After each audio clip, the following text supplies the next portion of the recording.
قەرزێکی تری حکوومەتی هەرێمی کوردستان ڕاگەیەندرا. مەترسی ڕاگررتنی 200 ملیار دینارەکەی بەغدا لەسەر موچە ئاشکرا دەکرێت. سەرکردەیەکی داعش لە نزیک هەڵەبجە دەستگیر کرا. سڵاوتان لەبێ لە شارپرێسەوە هەواڵی ڕۆژتان پێشکەشەکەم. دکتۆر بەرهەم ساڵح سەرۆکۆماری عێراق لە وتارێکیدا کە بە بۆنەی یادی 100 ساڵەی دامەزرانی دەوڵەتی عێراقەوە بڵاوی کردەوە، دانی بە چەند ڕاستیەکدا نەو ئاماژەی بە کێشە و گرفتەکانی بەردەم پرۆسەی حکومڕانی عێراق و پێکەوەبوون و کێشەکانی گەلی کوردی لە عێراقی نوێدا کردو. ڕێگەچارەی دەربازبوون لە کێشە و قەیرانەکانی خستەڕۆ.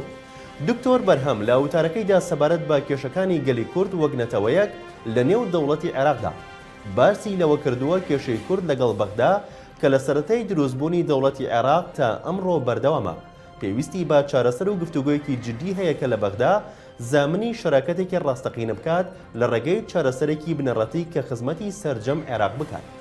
سەبارەت بە دەزوەردانی دەرەکی و خراپ ئیدارەدانی وڵاتیش سەرۆکۆمەر ئاماژی بەوە کردووە کە تەواوی پێکهاتە نەتەوەی و ئاینیەکانی وڵات بە شیعە و سوننە و کورد و سەرجەم پێکهاتەکانەوە لە دۆخی ئێستای وڵات ڕازینین و دەیانەوێت کۆتایی بەم جۆرەی بەڕێوەبردننی وڵات بهێن و عێراق بگەڕێتەوە بۆ عێراقیەکان. دکتۆر بەرهەم ساڵح لە بەشێکی تری وتارەکەیدا تیشکی خستۆتە سەر ئەو هەڵەوکەم و کورتیانەی کە تا ئێستا حکومڕانەکانی وڵات هەیان بۆ و وتوێتی گەورەترین وانە و پند کە لە 100 ساڵی ڕابردووی دەوڵەتی عێراق دەبێت فێری ببین بنیادنانی حکومڕانیکی دروستە، چونکە سەرباری دەرامەتی سروشتی و مرۆی و پێگە جوگرافیە گرنگەکەی تا ئێستا ئاشتی و ژیانێکی خۆشگوزەران بۆ هاوڵاتیانی عێراق دابین نەکراوە. بۆیە ئێمە لە بەردەم ئەرکێکی نیشتیمانی گرنگداین کە بریتیە لە پێکێنانی حکوومەتێکی تازە بە ئاراستەی تێپەڕاندنی قەیرانەکان و پارێزگاری لە ئاشتەوایی کۆمەڵایەتی و چەسپاندنی حکومڕانیەکی دروست لەسەر بنەمای پێداچوونەوە بە کەم و کوڕیەکانی ڕابردوودا. قەرزێکی حکوومەتی هەرێمی کوردستان ئاشکراکرا کە نزیکەی 5 ملیارد دۆلارە و قەرزەکە زیانی بە سێکتەری کارەبا گەیاندووە بە پێی بەدواداچوونی پێگەی ئێرەک ئۆیل ریپۆرت کە لە پەرپرسێکی وەزارەتی کارەبای حکوومەتی هەرێم دەستی کەوتووە. حکوومەتی هەرێم نزیکەی 5 ملیارد دۆلار قەرزی وەبەرهێنەرانی لایە کە ئەوەش گرفتی بۆ پرۆزەی پەرەپێدانی کارتی کارەبا و ڕاکێشانی وەبەرهێنان دروست کردووە. پێگەکە باسی لەوەش کردووە زیاتر لە 4 ملیارد دلاری ئەو قەرزانی لەسەر حکوومەتی هەرێمی کوردستان کەڵەکەبوون پارەی کۆمپانیای ماس گروپە کە کۆمپانیاکە بەشێک لە کارەبای هەرێمی کوردستان دابین دەکات. تێکڕای قەرزەکانی حکوومەتی هەرێمی کوردستان بە قەرزی دەرەکی و قەرزی تری ناوخۆیی دەگەنە 32 ملیارد دلار. حکوومەتی هەرێمی کوردستان هەڕەشەی تۆمارکردنی سکاڵا دەکات لە دژی کۆمپانیایەکی نەوتی تورکی بەریتانی و جەخت دەکاتەوە گەنەڵ ئەنێرجی زیانی پێگەیاندوین. کێشەی نێوان حکوومەتی هەرێم و کۆمپانیایەکی نەوتی لەسەر مافی پەرەپێدان و خاوەنددارێتی پشکەکانی دوو کێڵگەی گازی لە هەرێمی کوردستان قوڵ بوونەتەوە و حکوومەتی هەرێمیش گرێبەستەکەی هەڵوەشاندوتەوە و گەنەڵ ئەنێرجیش دەیەوێت سکاڵا تۆمەر بکات. ئەمەش لە کاتێکدایە کۆمپانیای گەنەڵ ئەنێرجی کە کۆمپانیایەکی تورکی بەریتانیا ڕۆژی 20 ئابی ئەمساڵ ڕایگەیاند ئاگادارکردنەوەیکی لەلایەن وەزارەتی سامانە سروشتەکانی هەرێمی کوردستانەوە پێگەشتووە بۆ ئەوەی کۆتایی بە گرێبەستی کۆمپانیەکە لەگەڵ حکوومەتی هەرێم بهێنێت لە دوو کێڵگەی بنەباوی و میران.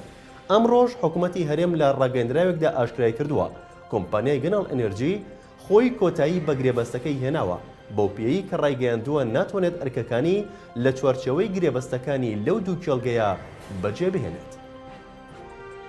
سەرباری ئەوەی بڕیار بوو 200 ملیارەکەی بەغدا بگاتە هەرێمی کوردستان، بەڵام تا ئێستا ئەو پارەیە نەگەیشتووە و سەرچاوێکیش مەترسی ڕاگررتنی ئەو بڕە پارەیە لە بەغداوە ئاشکرا دەکات. پێشتر شارپرێز لە سەرچاوەیەکی باڵای وەزارەتی دارایی و ئابووریەوە گواستیەوە کە دەبوو دوێنێ 200 ملیارەکەی بەغدا بگاتە هەرێمی کوردستان، بەڵام دوای بەدواداچوونی شارپرێز لەگەڵ هەمان سەرچاوە دەرکەوت تا ئێستا تەمویلی 200 ملیارەکە نەگەشتوتە وەزارەتی دارایی و ئابووری حکوومەتی هەرێم. ئەمڕۆژ نوێنەری حکوومەتی هەرێم لە بەغدا زانیاری گرنگی لەبارەی 200 ملیارەکەی بەغدا بۆ هەرێمی کوردستان ئاشکرا کرد و ڕایگەیاند. هیچ کێشەیەک لەبارەی نەناردنیەوە نییە و هەموو ڕێکارەکانیش تەواو بوون، تەنیا گرفتێکی تەکنیکیە. ئەمە لە کاتێکدا لە 25 مانگەوە حکوومەتی هەرێمی کوردستان دابشکردنی موچەی دەست پێ کردووە و بەڵام بە شێوەیەکی سست پرۆسەکە دەچێت بەڕێوە. تا ئێستاش ژمارەیەکی زۆری وەزارەت و دەستە و هەروەها هەر سێ سەرۆکایەتیەکەش موچەیان وەرنەگرتووە. هەروەها حکوومەتی هەرێم کاتێکی زۆر کەمی ماوە کەوا بتوانێت موچەی مانگی 12 دابش بکات. هاوپەیمانی نێودەوڵەتی دژی داعش لە تویتێکدا لە تۆڕی کۆمەڵایەتی تویتەر ئاشکرای کرد سەرکردەیەکی داعش لە نزیک هەڵەبجە دەستگیر کراوە. لە تویتێکدا هاوپەیمانی نێودەوڵەتی دژی داعش ئاماژەی بەو داوە ئەمڕۆ هێزە ئەمنیە کوردیەکان ئۆپەراسیۆنێکیان ئەنجام داوە تێیدا سەرکردەیەکی داعشیان لە نزیک هەڵەبجە دەستگیر کردووە بۆ پەکخستنی گواستنەوەی تیرۆریستان لە ناوچەکە. پێشتریش هاوپەیمانی نێودەوڵەتی بە سەرۆکایەتی ئەمریکا ئاشکرای کردهبوو گروپێکی 25 کەسی سەر بە چەکدارانی داعش لە هەڵەبجە و دەوروبەری دەستگیرکراون و ئەو گروپەش لەلایەن هێزە عێراقیەکانەوە بە مەبەستی کەمکردنەوەی توانای داعش دەستگیر کراون. لە شارپرێسەوە هەواڵی ڕۆژتان پێشکەش کرا شاد و بەختەوە.